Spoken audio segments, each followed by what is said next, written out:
कुछ भी करने से पहले थोड़ा सोचें। एक युवक ने शादी के कुछ साल बाद पिता से कहा कि वह विदेश जाकर व्यापार करना चाहता है। पिता ने उसकी मंजूरी दे दी। युवक अपने माँ बाप और गर्भवती पत्नी को छोड़कर व्यापार करने विदेश चला गया। उसने विदेश में कड़ी मेहनत की और धन कमाया और वह बहुत अमीर सेठ बन गया। लगभग 15 वर्ष धन कमाने में बीत गए तो उसे वापस घर लौटने की इच्छा हुई। पत्नी को पत्र लिखकर उसने आने की सूचना दी और जहाज में बैठ गया। वह सेठ कुछ दिनों बाद अपने नगर पहुंचा। नगर के एक चौराहे पर ही उसने देखा कि एक व्यक्ति एक बोर्ड के साथ खड़ा था। उस बोर्ड पर उसने लिख रखा था, बेशकीमती ज्ञान के सूत्र। सेठ ने उस व्यक्ति के पास जाकर पता किया तो उसने बताया कि मैं बेशकीमती ज्ञान के सूत्र बेच रहा हूँ। तो सेठ बोला, ठीक है, एक सूत्र मुझे भी दे दो।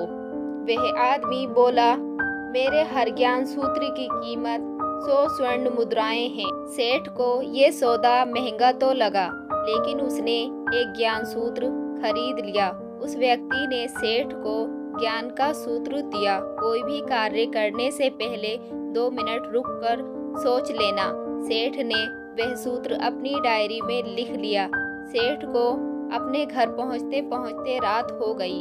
सेठ ने सोचा, इतने सालों बाद लौटा हूँ तो क्यों ना सीधे पत्नी के पास पहुंचकर उसे सरप्राइज दूं। घर के चौकीदारों को इशारों से अंदर कुछ भी कहने से मना कर दिया और सीधे पत्नी के कमरे में गया।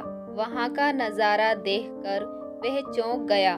उसने देखा कि उसकी पत्नी के साथ एक युवक सोया हुआ था। ये देखकर सेठ गुस्से से आग बबूला हो गया। वह सोचने लगा कि मैं परदेश में उसकी चिंता करता रहा और ये यहाँ अन्य पुरुष के साथ सो रही है। आज मैं इन दोनों को जिंदा नहीं छोड़ूंगा।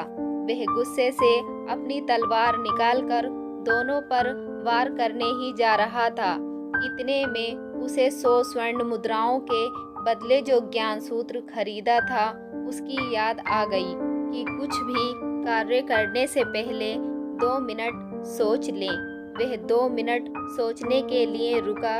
उसने तलवार वापस पीछे हटाई, लेकिन वो किसी बर्तन से टकरा गई। बर्तन के गिरने की आवाज से पत्नी की नींद खुल गई। आँख खोलते ही उसने अपने सामने अपने पति को देखा तो वह बहुत खुश हो गई और बोली, आपके बिना जीवन सूना सूना था। इंतजार में इतने वर्ष कैसे निकले ये मैं ही जानती हूँ।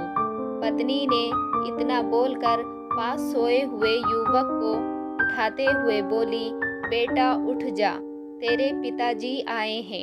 युवक उठकर जैसे ही पिता को प्रणाम करने झुका तो माथे की पगड़ी सेठ के पैरों में गिर गई। उसके लंबे लंबे बाल बिखर गए। सेठ की पत्नी ने कहा, यह आपकी बेटी है, इसके सम्मान को कोई आँच ना आए, इसलिए मैंने इसे बचपन से ही पुत्र के समान पालन पोषण और संस्कार दिए हैं। यह सुनकर सेठ की आंखों से आंसू की धारा बह निकली। उसने पत्नी और बेटी को गले लगा लिया और सोचने लगा, यदि आज मैंने उस ज्ञान सूत्र पर अमल नहीं किया होता तो आवेश में आकर कितना अनर्थ हो जाता। मेरे हाथों से ही मेरा निर्दोष परिवार खत्म हो जाता।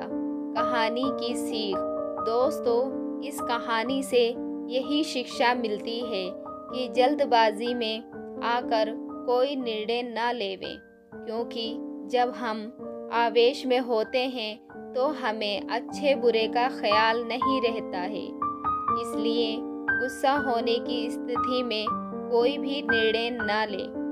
कुछ देर रुकें और दिमाग ठंडा होने दें और फिर सोचें कि क्या सही है क्या गलत है।